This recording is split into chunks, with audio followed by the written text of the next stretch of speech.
ko siya'y nadahil.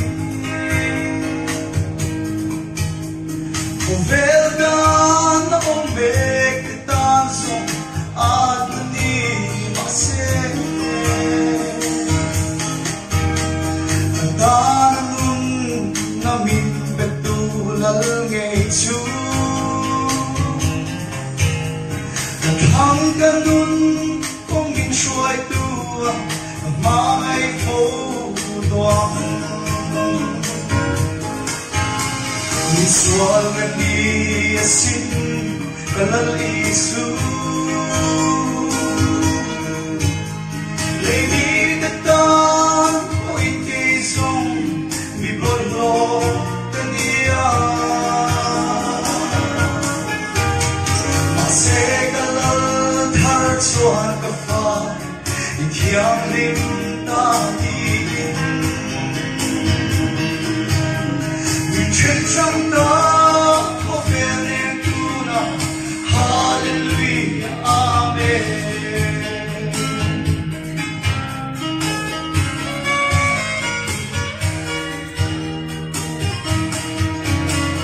Phật lâu ca ni cây rồng Dalal Isu Cả thiên lung lê ngày tua sông bộ nang mani siya Tabong thale ra Isu min kaila.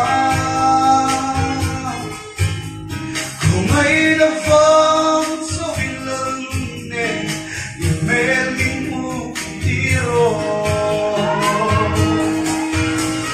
Iswag ragi asin Dalal Isu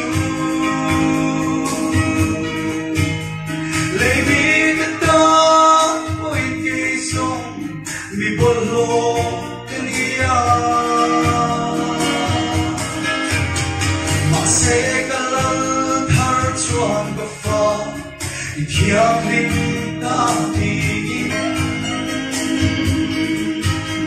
Minchen chang da ko vele tuna Hallelujah Amen.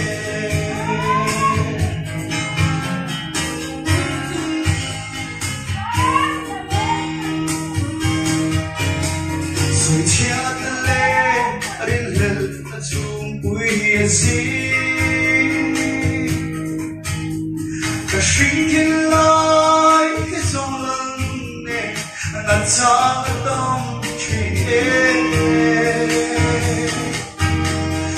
sit tu sit na abo tam ma se en kim ni sha lal ngay đàn ông. Amen Hallelujah. Iswag gani asin kalal Isu.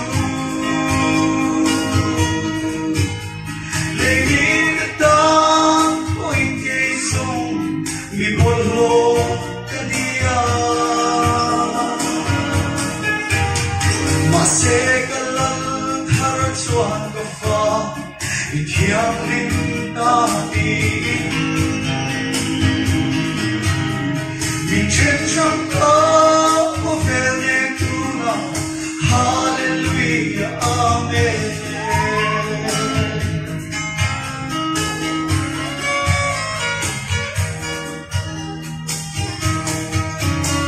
Siong ting re ten min hoa vel ma se. Lấy đất xa trao in các lúc cha hun lúc nai mà se. Lal ani hamuan tu lal nghe chu. He lấy se hình ai tô lô vinh min la xoa ghê ăn.